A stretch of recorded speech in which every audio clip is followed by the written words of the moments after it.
put cutters into the machine, if there isn't currently a collet in the machine, that's the nut that holds the collet in place. I want to make sure it's clean inside, not loaded up with sawdust.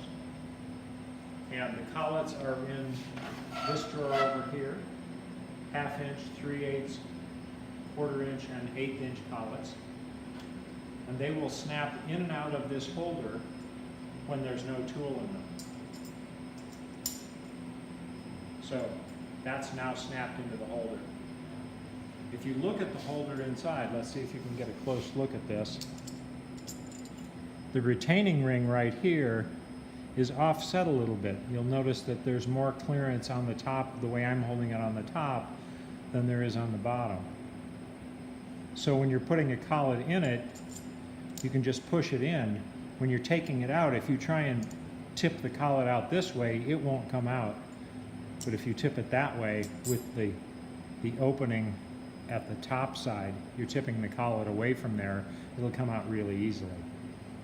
If you're trying to get a collet out, make sure that the tool is not in there, because the collet needs to compress in order to snap in, which it can't do with the tool filling up the hole.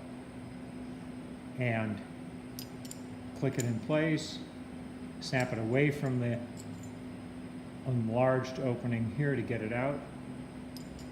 So let's put a 1/2 inch tool in there. We've got the 1/2 inch collet in, it's clean. We can put that onto the spindle of the machine.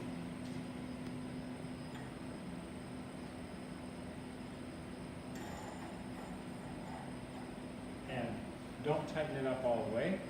Say we wanted to use this 1/2 inch high spiral carbide end mill.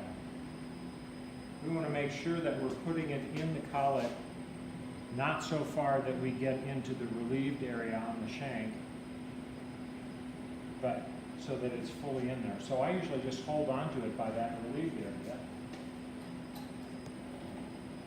and push it up against the collet and tighten it up by hand. Okay. Then there are 2 wrenches. The red handled one is the spanner for the nut. Okay. The other one, the 32 millimeter end of it, is for the flats on the spindle itself. And I like to put it together like this so that I can just squeeze that to do the final tightening. It's risky to be like this. If the wrench slips and you run your hands into the cutter, that cutter's really sharp. So be careful there and figure out a way to hold on to it. There are multiple places that you can put the spanner on the collet, and then figure out how you can flip the wrench around so that you can squeeze it together to tighten. That gets the tool in place. Taking it out is the opposite of that.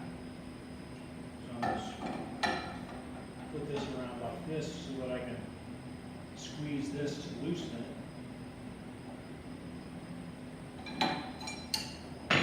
And then we're going to unscrew that nut, and